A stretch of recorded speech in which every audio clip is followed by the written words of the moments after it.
बहुत स्वागत है आपका। भारत एक्सप्रेस देख रहे हैं आप, आपके साथ मैं हूं प्रीति पांडे।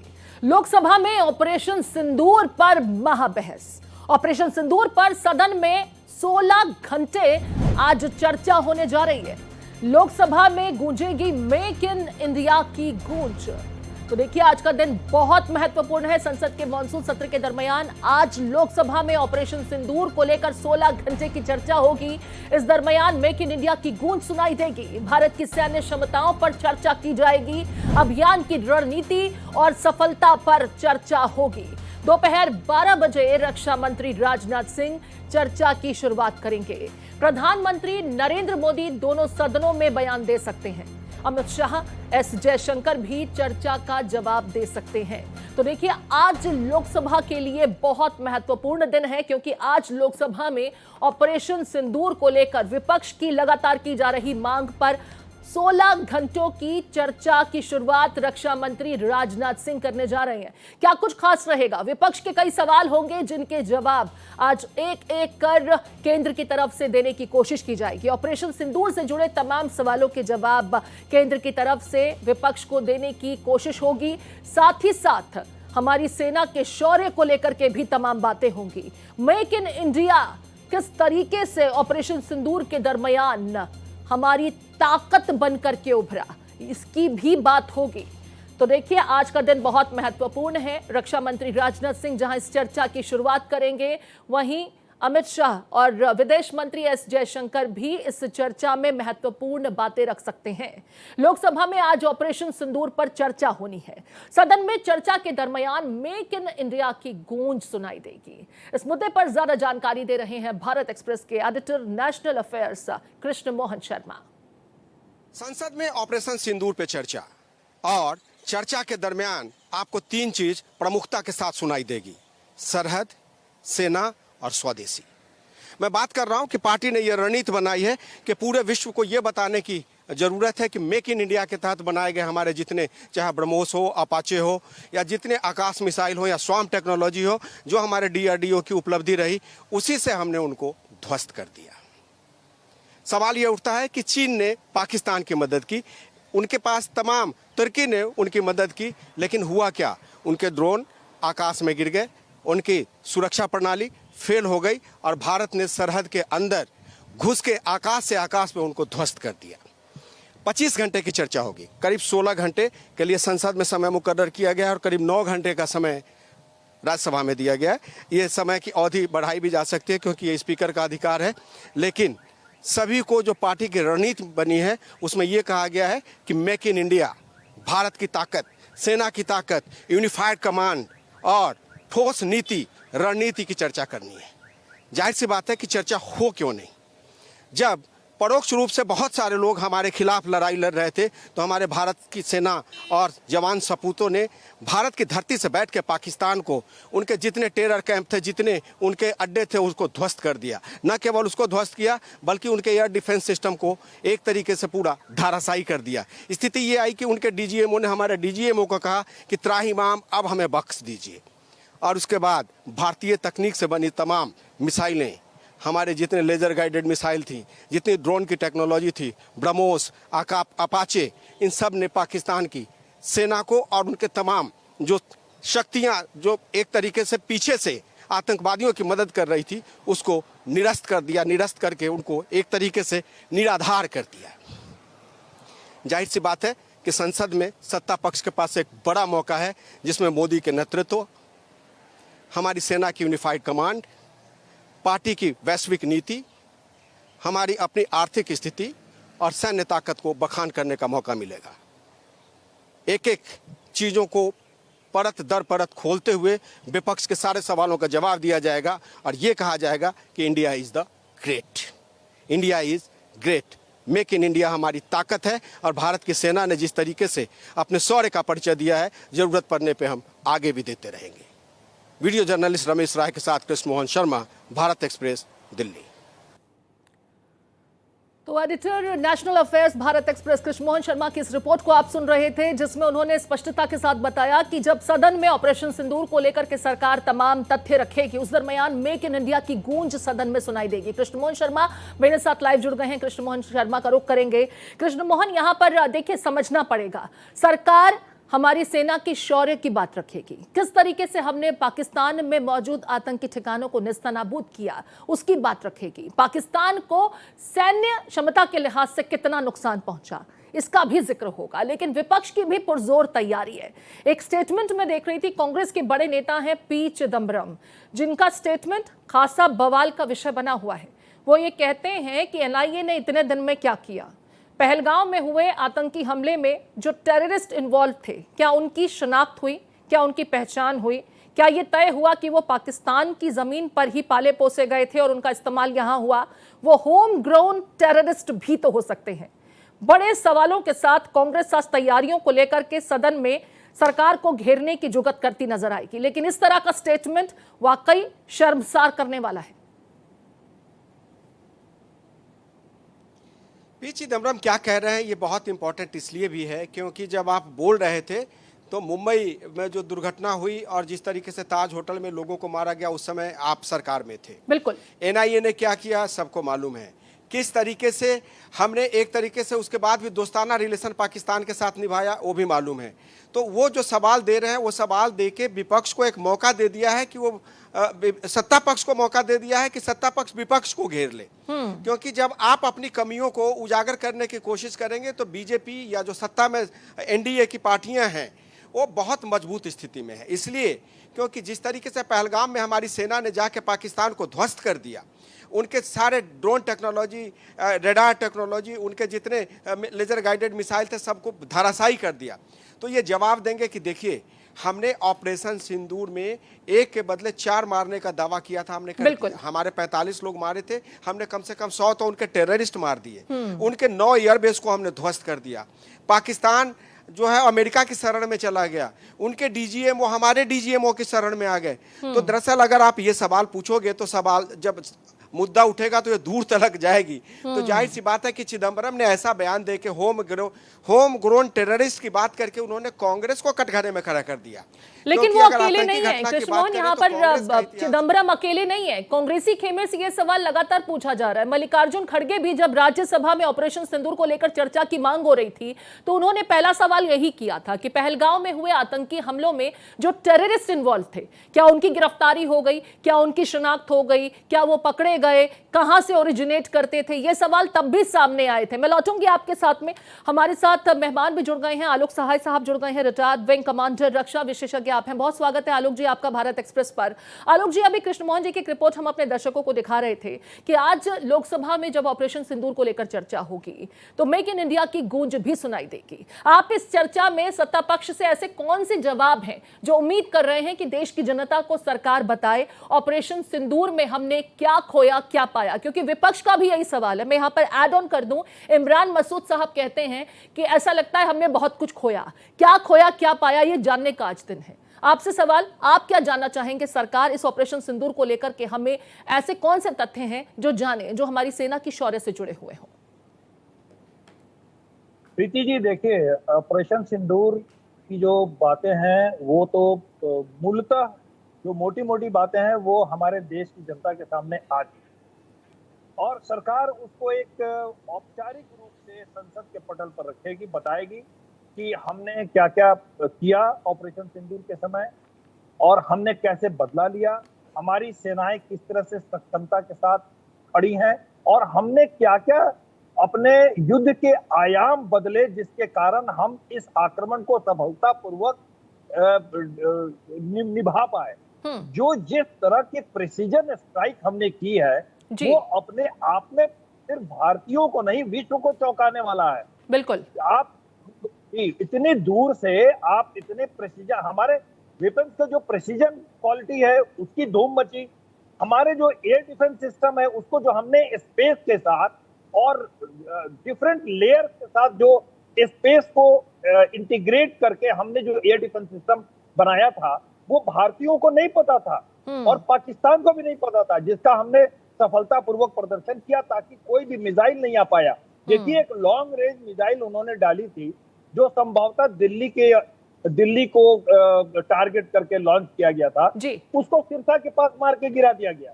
तो ये सब, तो आप देखिए, एक तरफ इजराइल और ईरान वार को देखिए, हमास के वार को देखिए कि 10 to 15%, 20% जो मिसाइल्स हैं, रॉकेट्स हैं, वो फिर भी पेनिट्रेट कर जाते हैं एयर डिफेंस को। हमारे यहाँ एक भी डिफेंस इंस्टॉलेशन बर्बाद नहीं हुआ। ये बहुत बड़ी सफलता की बात है कि कश्मीर से लेकर के गुजरात तक इतने वाइड एरिया में इतने मैसिव तरीके से इन्होंने ड्रोन्स और मिसाइल के साथ आक्रमण किया, लॉन्च किए, और फिर भी हमारा एक भी मिलिट्री इंस्टॉलेशन बर्बाद नहीं हुआ। बिल्कुल, हमारा एयर डिफेंस सिस्टम जितनी मजबूती के साथ उन तमाम अटैक्स को काउंटर करता नजर आया, वो हमारी सैन्य क्षमता को ही उजागर करता है। लेकिन विपक्ष को तो सवाल करने हैं। लौटूंगी सर आपके पास। इस बीच संसद से खबर आ रही है, जहां संसद के बाहर एनडीए को लेकर के देखिए यहां पर प्रदर्शन कहा जा रहा है। संसद के बाहर एनडीए के सांसदों का प्रदर्शन हो रहा है। महिलाओं के अपमान के मुद्दे पर यह प्रोटेस्ट हो रहा है। संसद के मकर द्वार पर एनडीए का प्रदर्शन, डिंपल यादव पर स्टेटमेंट को लेकर के प्रोटेस्ट है। तो देखिए, मौलाना साजिद रशीदी की टिप्पणी को लेकर के यह प्रदर्शन किया जा रहा है। संसद के बाहर एनडीए के सांसदों का यह प्रदर्शन महिलाओं को लेकर के देखिए, ये बहुत महत्वपूर्ण विषय है, क्योंकि जिस तरीके से टिप्पणी की गई थी उसका यहाँ पर विरोध किया जा रहा है। डिंपल यादव पर जो स्टेटमेंट दिया गया था उसको लेकर के ये प्रोटेस्ट यहाँ मकर द्वार पर किया जा रहा है। देखिए, महिला सांसद बड़ी संख्या में यहां नजर आ रही हैं। मौलाना साजिद रशीदी की टिप्पणी को लेकर के ये प्रदर्शन किया जा रहा है। मेरे साथ लगातार कृष्ण मोहन शर्मा बने हुए। कृष्ण मोहन जी का रुख कर लेते हैं। कृष्ण मोहन जी, हालांकि आज लोकसभा में ऑपरेशन सिंदूर को लेकर चर्चा का विषय है, लेकिन संसद का सत्र है तो हर विषय की बात होनी चाहिए। डिंपल यादव प्रकरण को लेकर के एनडीए का प्रोटेस्ट इस वक्त मकर द्वार पर नजर आ रहा है। जाहिर सी बात है कि तमाम देशों में ये देखने को मिला है कि वहां पे विपक्ष एग्रेसिव होता है, और विपक्ष एग्रेसिव इस तरीके से होता है कि सरकारें चुप होकर बैठ जाती हैं।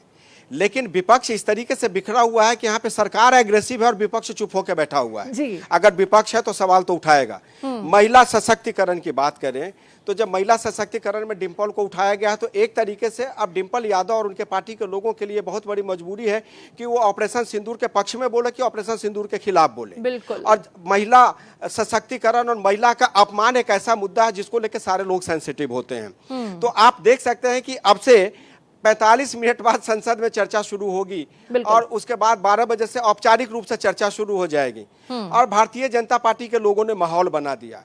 तो आप देख सकते हैं, ये देख वाइड ओपन है कि अब ये माहौल किसके लिए एग्रेसिव है। ये माहौल विपक्ष के लिए एग्रेसिव है या सत्ता पक्ष के लिए? तैयारी तो सत्ता पक्ष की ज्यादा मजबूत नजर आती है यहाँ पर। खैर, मैं यहाँ पर सवाल इमरान मसूद को लेकर के भी एक बार फिर आपसे कर लेती हूँ, क्योंकि मेहमान हमारे बता रहे हैं यहाँ पर जिस तरीके से प्रिसाइज अटैक हुए और किसी को खबर तक नहीं हुई। मात्र 20-25 मिनट में हमने वो स्ट्राइक्स किए और पाकिस्तान को नुकसान पहुंचाया। लेकिन इमरान मसूद साहब आज चर्चा की बात करते हैं तो कहते हैं कि ऐसा लगता है हमने बहुत कुछ खोया और आज ये जानने का दिन है कि क्या खोया क्या पाया। उनके स्टेटमेंट में अभी भी नकारात्मकता ज्यादा नजर आती है। देखिए, इमरान मसूद अगर कह रहे हैं कि हमने क्या खोया क्या पाया, तो खोया क्या, ये इसकी चर्चा कहीं नहीं होती है। हमेशा जीते हुए सारथी की और उसके नेता की चर्चा होती है। भारत नायक प्रधान देश है। नायक प्रधान में नायक कौन है? नरेंद्र मोदी है। और उसके साथ चर्चा ये हो रही है कि पहलगांव में हमने पाकिस्तान को ध्वस्त कर दिया। ना पाकिस्तान को ध्वस्त किया हमने, उसके साथ चीन को ध्वस्त कर दिया हमने, टर्की को ध्वस्त कर दिया। और एक तरीके से जिस तरीके से बार बार ट्रंप बीच में आके कह रहे थे कि हमने युद्ध विराम किया, तो हमारे मंच से कह दिया कि इसमें किसी थर्ड पार्टी की जरूरत नहीं है। जब मोदी को ट्रंप ने बुलाया कि हमारे देश में आइए, तो मोदी ने कहा कि हम आपके यहाँ अभी आने की स्थिति में नहीं है। तो भारत के शौर्य की बात कीजिए, भारत की एक तरीके से वैलोर की बात कीजिए, सेना की बात कीजिए, 140 करोड़ लोगों की बात कीजिए। और जो युद्ध होता है, युद्ध के बारे में एक चीज हमेशा कहा जाता है कि कोई भी युद्ध जो है वो काउंटर प्रोडक्टिव होता है। अगर आप 2 मारोगे तो एक आपके पास भी चीजें आएंगी। तो एक दो अगर हमारे विमान ध्वस्त हो गए, हालांकि इसकी आधिकारिक पुष्टि नहीं हुई है, अगर एक दो विमान हमारे ध्वस्त हो गए तो विमान ध्वस्त होना उतनी बड़ी बात नहीं है, बजाय कि हमारी जो माता बहनों को ये पूछ के मारा गया मैं था कि आपको जाके जरा मोदी रोक को रही हूँ बता यहाँ देना पर। कि हम हमारे साथ संजीव श्रीवास्तव जी भी जुड़ गए हैं, एक्सपर्ट हैं आप फॉरेन अफेयर्स के। संजीव जी, यहाँ पर अगर विपक्ष की बात की जाए तो विपक्ष देश की सुरक्षा और विदेश नीति का ही जिक्र कर रहा है। विदेश नीति के लिहाज से लगातार डोनाल्ड ट्रंप के उन दावों को बार बार कहा जाता है कि डोनाल्ड ट्रंप तो ये कह रहे हैं कि उन्होंने ही सीज फायर कराया और व्यापार का हवाला देकर के सीज फायर कराया गया। वो कौन सी डील हुई है और सीज फायर क्यों किया गया? क्या हम अमेरिका से दबाव महसूस करते हैं? अमेरिका के दबाव में आकर के हमने सीज फायर की स्वीकृति दी? ये सवाल विपक्षी खेमे की तरफ से है। आप फॉरेन अफेयर्स एक्सपर्ट हैं, मैं चाहूंगी कि आप सत्ता पक्ष से इस विषय पर जब चर्चा हो रही होगी तो कौन से जवाब हैं जिनकी उम्मीद कर रहे हैं? देखिए प्रीति जी, आज का जो दिन है वो बेहद महत्वपूर्ण है और आज के दिन जो संसद के हमारे जो माननीय सदस्य हैं और वो अपने विचारों को जब रखने जा रहे हैं, तो ऐसे में मैं भी इस बात को एक विदेश मामलों के और रक्षा मामलों के जानकार होने के नाते मैं ये आग्रह करना चाहूँगा, अपील करना चाहूँगा कि जो भी नेता, विपक्ष के जो नेता अपने विचारों को जब वो रखें तो अपनी हमारी जो सेनाएं हैं उनके जो पराक्रम को जो उन्होंने अदम्य पराक्रम दिखाया है उसका पूरा सम्मान होना चाहिए और कुछ ऐसा मैसेज नहीं जाना चाहिए कि जिसकी वजह से ऐसा लगे कि इस पूरे राष्ट्र की रक्षा और सुरक्षा के संदर्भ में किसी भी तरीके के कोई मतभेद है। जो अनेक विषय ऐसे हो सकते हैं कि जिसके ऊपर चर्चा हो सकती है, लेकिन राष्ट्र की जो सेनाओं के साथ, राष्ट्र की रक्षा और संप्रभुता और सम्मान के साथ किसी भी तरीके का कोई समझौता नहीं होना चाहिए। इस बात को विपक्ष को ध्यान में रखना होगा। और जैसा कि हमारे एस्टेब्लिशमेंट के द्वारा इस बात की अपील भी की गई है, माननीय श्री किरण रिजिजू ने इस बात को कहा है कि विपक्ष को इसका ध्यान रखना होगा, तो ये विपक्ष की जिम्मेदारी बनती है, ये सभी की जिम्मेदारी बनती है। इतना कहने के बाद मैं अवश्य कहूंगा कि जो भी भारत का निर्णय था ऑपरेशन सिंदूर के संदर्भ में, वो भारत का अपना निर्णय था। और जहां तक भारत और पाकिस्तान के विषय की बात है, तो इस बात को भारत बार बार लगातार स्पष्ट कर चुका है कि भारत और पाकिस्तान के बीच के जो भी द्विपक्षीय विषय हैं वो सिर्फ और सिर्फ शिमला समझौते और लाहौर डिक्लेरेशन, जिसमें कि स्पष्ट रूप से कहा गया है कि ये द्विपक्षीय तरीके से ही रिजॉल्व हो सकते हैं। इसमें तीसरे पक्ष की कोई मध्यस्थता न भारत को कभी स्वीकार रही है, न आज होगी, न कभी भविष्य में होगी। ये बात भारत के प्रधानमंत्री श्री नरेंद्र मोदी ने स्वयं राष्ट्रपति डोनाल्ड ट्रंप को एक फोन वार्ता के माध्यम से बता दिया था। तो ये इसमें कोई ये बिल्कुल स्पष्ट है। और ये जो अमेरिका की तरफ से बार बार जो बयान पे बयान दिए जाते हैं वो बेबुनियाद हैं और उस बयानों का कोई आधार नहीं है। उसका खंडन भी किया जा चुका है, लेकिन डोनाल्ड ट्रंप को कोई समझा नहीं सकता है।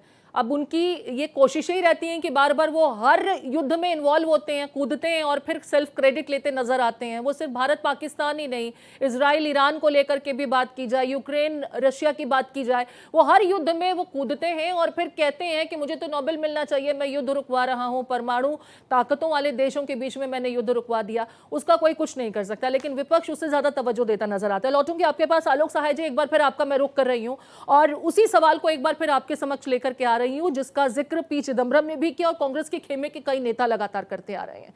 जब ये कहते हैं कि वो टेररिस्ट तो होम ग्रोन हो सकते थे, हमारे पास क्या सबूत हैं कि वो टेररिस्ट पाकिस्तान बेस्ड थे, तो कहीं ना कहीं हम अपनी सरकार, अपनी सेना के विरुद्ध जाकर के पाकिस्तान के साथ खड़े ज्यादा नजर आते हैं, जिसका इस्तेमाल, जिसका फायदा ऐसे देशों को होता है। संसद में जब आज चर्चा होगी, किरण रिजिजू साहब भी कह रहे हैं कि जरा ये सोचना होगा विपक्षी खेमे को, स्पेसिफिकली कांग्रेस का नाम लेते हुए, कि अपने शब्दों का चयन सोच समझ करके करें, सेना का मनोबल गिराने का काम ना करें। जी प्रीति जी, देखिए ये हम लोग शुरू से देखते आ रहे हैं। विभिन्न ऑपरेशंस के दौरान एक भारतीय सेना का अफसर होने के नाते मैं इस पर सख्त ऐतराज जताता हूं कि जिस तरह से कुछ पार्टियों ने भारतीय सेना के ऊपर प्रश्न चिन्ह खड़े किए हैं विभिन्न ऑपरेशंस में। आप देखिए, बालाकोट का स्ट्राइक था तो उन्होंने कहा कि पत्ते और कुछ कौवे वहां बस मरे हैं, बाकी कुछ नहीं हुआ, सबूत मांगे गए हमसे।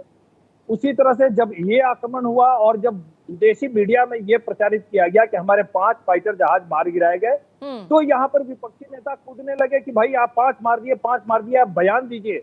अरे मूर्ख लोग, आपको इनको ये समझ में नहीं आता है कि भारतीय सेना से आप पूछ रहे हो, जो आरोप लगा रहा है कि उसने 5 जहाज मारे हैं, उससे आपको पूछना चाहिए ना कि आप प्रूफ दिखाइए कि आपने 5 मारे हैं, आप वीडियो दिखाइए, आप फोटो दिखाइए।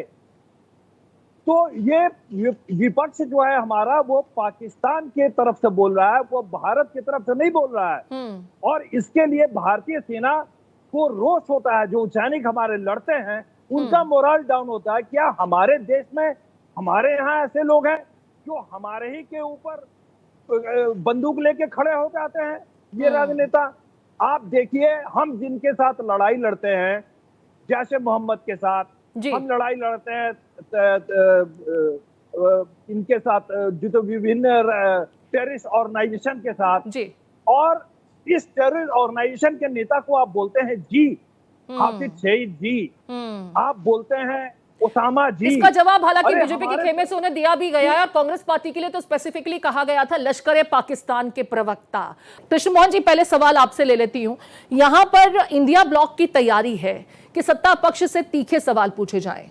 अभी हम यहां पर किरेन रिजिजू साहब को सुन रहे थे, जिन्होंने सीधे तौर पर ताकीद की, स्पेसिफिकली कांग्रेस का नाम लिया कि सवाल तो पूछिए, कहीं कोई ऐतराज नहीं है, हर सवाल का जवाब देने के लिए तैयार है, लेकिन शब्दों का चयन सोच समझकर किया जाए, सेना का मनोबल गिराने वाला ना हो, साथ ही साथ ऐसा ना लगे कि आप दूसरे देश के साथ खड़े हैं, हमारे विरोधियों के साथ खड़े हैं। जरा सोच समझकर, देखभाल कर सवाल कीजिएगा।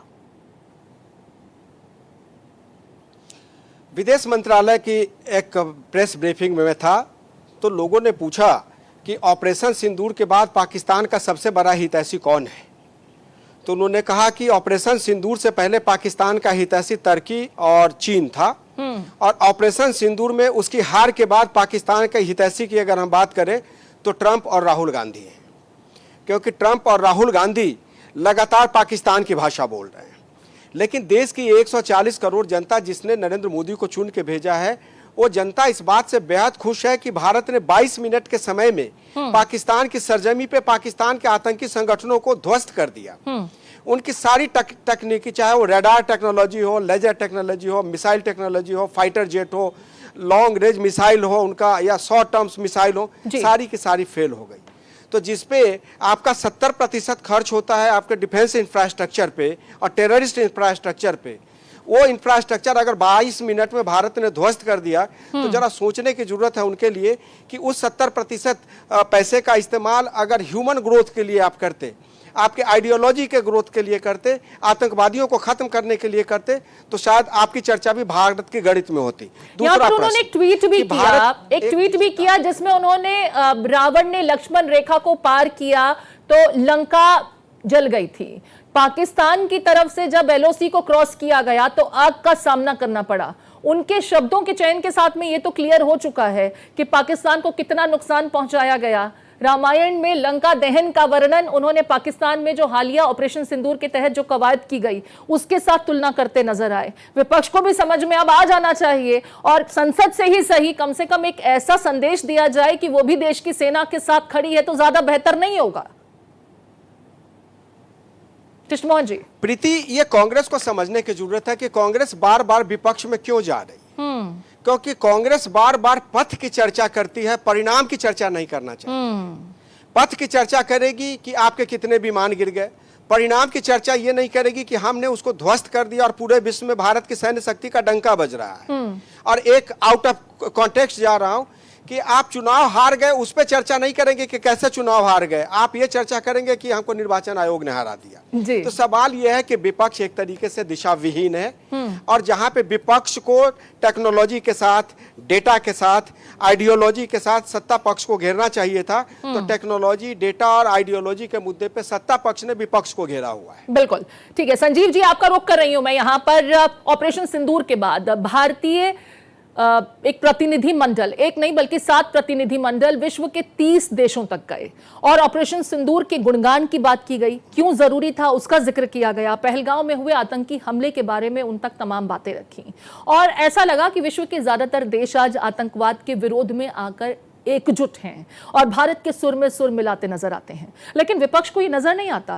विपक्ष ये कहता है कि हमारे साथ कोई भी देश खड़ा नहीं था, हम अलग थलग पड़ गए थे। हमारी विदेश नीति को लेकर के विपक्षी खेमा सवाल कर रहा है। यह सवाल जायज है क्या, खास करके जब प्रतिनिधि मंडल जहां जहां गया वहां से बड़े सकारात्मक रिस्पांस मिले थे हमें? जी जी बिल्कुल, ये सवाल का कोई आशय नहीं है, कोई मतलब नहीं बनता इस तरीके के सवालों का करने का, क्योंकि आतंकवाद के संदर्भ में आज भारत की छवि पूरे विश्व में एक नेतृत्वकर्ता राष्ट्र की है। एक आतंकवाद की लड़ाई के संदर्भ में भी भारत एक लीडर के तौर पे जाना जाता है, क्योंकि आज का ये जो नया भारत है प्राइम मिनिस्टर श्री नरेंद्र मोदी के नेतृत्व का, ये आतंकवाद के प्रति जीरो टॉलरेंस के अप्रोच के साथ कार्य करने वाला राष्ट्र है। ये 26/11 के समय का भारत नहीं है कि जब इतना बड़ा हमला हो गया और हमने कोई रिस्पॉन्स नहीं किया। आज का ये जो नया भारत है वो आतंकवादी घटनाओं को रिस्पॉन्ड करता है, उसे बर्दाश्त नहीं करता है और उसके ऊपर सख्त से सख्त कार्रवाई करके दिखाता है। ऑपरेशन सिंदूर ये तीसरा एंटी टेरर ऑपरेशन था। एक जो सर्जिकल स्ट्राइक, एयर स्ट्राइक और तीसरा ऑपरेशन सिंदूर हमने किया है। और मैं प्रीति जी आपके चैनल के माध्यम से ये मैं स्पष्ट रूप से कहना चाहता हूं कि भविष्य में भी भारत के समक्ष सारे ऑप्शंस ऑन द टेबल हैं और जो कि हमारे प्रधानमंत्री श्री नरेंद्र मोदी ने राष्ट्र के नाम जो संदेश दिया था। ठीक है, बीच में रोक रही हूं सर, आपको एक ब्रेकिंग न्यूज आ रही है ऑपरेशन सिंदूर को लेकर। देखिए, लोकसभा में चर्चा होनी है आज 12 बजे, अब से कुछ ही देर बाद, ज्यादा समय नहीं रह गया है, सदन की कार्रवाई शुरू हो जाएगी 11 बजे से और 12 बजे से चर्चा की शुरुआत रक्षा मंत्री राजनाथ सिंह करेंगे। इस बीच कांग्रेसी खेमे से गौरव गोगोई, प्रियंका गांधी वाड्रा और सप्तगिरी उल्का, देखिए इंडिया ब्लॉक के जो फ्लोर लीडर्स हैं उनकी एक बैठक हुई थी और जो नाम तय हुए हैं गौरव गोगोई, प्रियंका गांधी वाड्रा और सप्तगिरी उल्का तमाम बातें रखते और चर्चा को आगे बढ़ाते नजर आएंगे। जरा इस पे रिएक्शन में कृष्ण मोहन जी से ले लेती हूँ। कृष्ण मोहन जी, गौरव गोगोई, प्रियंका गांधी वाड्रा और पहले नाम केसी वेणुगोपाल का आ रहा था, अब सप्तगिरी उल्का का जिक्र किया जा रहा है जो चर्चा को कांग्रेसी खेमे की तरफ से आगे बढ़ाते नजर आएंगे। ये जैसे हम कह रहे हैं कि भारत जो है वो नया भारत है जो विश्व में आतंकवाद के खिलाफ देश की रणनीति का नेतृत्व कर रहा है, वैसे ही जिनका आपने लिया गौरव गोगोई का नाम किया, उल्का का लिया या प्रियंका गांधी का, ये नए भारत का कांग्रेस है। अब ये मान लेना पड़ेगा कि जो पीछे की कांग्रेस थी वो अब समाप्त हो चुकी है। अब नेतृत्व जो है वो यंग जनरेशन को देने की बात है। गोगोई एक लॉरेट है, बहुत अच्छे वक्ता हैं, पिताजी उनके मुख्यमंत्री थे, 2-3 बार ये सांसद रह चुके हैं और एक तरीके से नपी तुली भाषा में ये बोलते हैं। प्रियंका गांधी, जाहिर सी बात है कि उनका एक विरासत में राजनीति मिली है, वायनाड से जीत के आई हैं। उनको भी एक तरीके से, क्योंकि राहुल गांधी जब कुछ भी बोलते हैं तो उस पर इतनी टीका टिप्पणी होनी शुरू हो जाती है कि विपक्ष उसको संभालते संभालते भागने की कोशिश करता है। तो शायद प्रियंका गांधी उसको ठीक से संभालने की कोशिश करे। हालांकि राहुल गांधी भी बोलेंगे, मल्लिकार्जुन खड़गे भी दूसरे हाउस में बोलेंगे, लेकिन भारत ये मैसेज देना चाहता है, भारत को कांग्रेस ये मैसेज देना चाहती है कि ये हमारी न्यू कांग्रेस है। हम भाजपा की तरह, जैसे भाजपा देश में बदलाव ला रही है, अपने संगठन में बदलाव करने की बात कर रही है, वैसे ही हम भी अपने संगठन में और पार्टी में बदलाव की कोशिश कर रहे हैं। ठीक है, मैं आलोक जी एक बार फिर आपके पास आ रही हूं। सीज फायर से पहले या ऑपरेशन सिंदूर से पहले की जो स्थिति थी, 22 अप्रैल के बाद लगातार पाकिस्तानी खेमे की तरफ से सीज फायर वायलेशन होता रहा। जो सीमावर्ती इलाके हैं वहां पर जबरदस्त शेलिंग देखी गई। फिर अचानक से जो 6 तारीख से शुरू हुआ, 6, 7, 8, 7 तारीख 6 और 7 की रात में जो एक्शन भारतीय सेना ने लिया, जवाबी कार्रवाई बहुत जरूरी हो गई थी क्योंकि अति हो चुकी थी उस समय तक। हमारे रिहायशी इलाकों में पाकिस्तान की तरफ से शेलिंग की जा रही थी, लोग मारे जा रहे थे, लोगों को बंकर में जाकर छिपना पड़ा। तब भारतीय सेना ने पाकिस्तान को जवाब देने की शुरुआत की ऑपरेशन सिंदूर के रूप में। पाकिस्तानी सेना की तरफ से स्वॉर्म्स अटैक किए गए, टर्की और चाइना के हथियारों का इस्तेमाल किया गया, हालांकि वो भी नाकाम साबित हुए। और जो वेपन्स हमने इस्तेमाल किए या जो डिफेंस सिस्टम हमारा था वो सभी कारगर साबित हुए। हमारी सेना की शौर्य और ताकत तो यहीं से सामने आई कि अटैक तो मल्टीपल हुए, सबने देखा, समूचे विश्व ने देखा और वो वीडियोस जो हैं वो आज भी सोशल मीडिया पर वायरल हैं। हमारे विपक्ष को ये नजर क्यों नहीं आता कि अगर पाकिस्तानी अटैक में सफल हुए होते तो डैमेज उतना ही बड़ा हुआ होता, जिसका जिक्र आपने पहले भी किया कि इजराइल और ईरान का युद्ध देख लीजिए, रूस और यूक्रेन का देख लीजिए, वहां पर नुकसान होता है। यहां पर कहीं भी इस तरीके का नुकसान नहीं हुआ। और अगर इक्का दुक्का कहीं जाकर के वो स्ट्राइक्स कामयाब भी हुए तो वो आम लोगों को नुकसान नहीं पहुंचा था। जो नुकसान हुआ वो पाकिस्तानी शेलिंग की वजह से हुआ, फायरिंग की वजह से हुआ। जी प्रीति जी, देखिए जिस तरह से उन्होंने शेलिंग किया, जिस तरह से उन्होंने ड्रोन्स भेजे, जिस तरह से उन्होंने रॉकेट भेजे, मिसाइल्स भेजे, सबका जिस तरह से माकूल जवाब भारतीय सेना ने दिया, इस चीज को बढ़िया से हाईलाइट ही किया गया। मैं आपको बताता हूं कि जब शेलिंग हुई उधर से, तो हमारे तरफ से बीएसएफ ने और भारतीय सेना ने जो शेलिंग की है, कई चौकियों को उनको ध्वस्त किया है पूरी तरह से मार के। ये तो एक दूसरा एंगल है। अभी तो हम सिर्फ ध्यान दे रहे हैं, बातें कर रहे हैं ड्रोन्स के ऊपर और मिसाइल्स के ऊपर। हमने जो उनके चौकियों पर जवाबी कार्रवाई जो की है, ये तो अभी बातें तो सामने अच्छी तरह से नहीं आई हैं, और ये पाकिस्तान को अच्छी तरह से पता है कि किस तरह से उनको चोट पहुंची है। मेरा ये कहना है सिर्फ एक चीज, आज के युग में आप अपने नुकसान को, किसी बड़े नुकसान को छुपा करके नहीं रख सकते हैं। आप देखिए किराना हिल्स में जो ब्लास्ट हुआ,